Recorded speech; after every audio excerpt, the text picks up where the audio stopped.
Hello, so the objective that I chose for today is distinguish procedural, episodic, and somatic memory as components of long-term memory.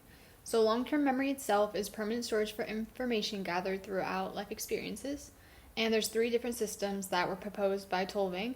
The difference between them is how the information is acquired, what information is included, how the information is represented, and then the knowledge, how the knowledge is expressed.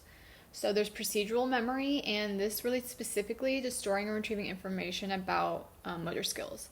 So it's the memory that allows people to know how to perform a certain action rather than simply just what is done to perform that action. So this type of memory, people are able to perform a skill well, but do poorly at describing how they do that skill. So this is important to motor skills because it involves action and it involves physically performing the skill rather than just talking about it. So it's important that the skill can only be acquired through physical practice. So example, say a swimmer is learning how to do a flip turn. If somebody just describes to them how to do this flip turn, okay, you're going to go up to the wall, you're going to flip over, under, and then turn and come back out.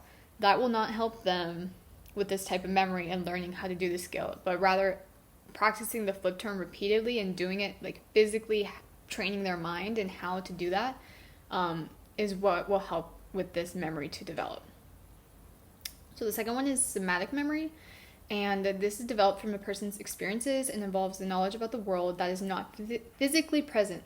So it involves factual knowledge, and an example of this is how we know who the first president of the United States is, or how we can immediately name the colors of the American flag.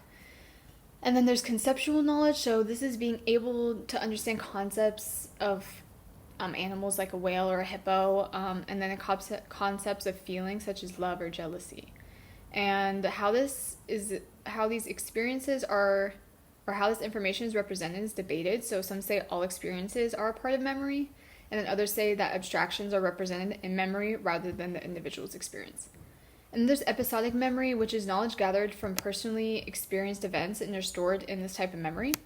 It includes temporal association, so this is how we can remember past events and recall certain experiences that we witnessed. So, as one of the videos showed that we watched, some people have an uncanny ability to remember life events every day for every minute, and they can recall them at the drop of a hat. But most people are not like this with episodic memory. An important life event is something that may stick with you and that you can travel back in time to share with another person when you think of it. And this is considered the most vulnerable system and deteriorates easily, so we can see this in people that have dementia. I hope this helped. Thank you.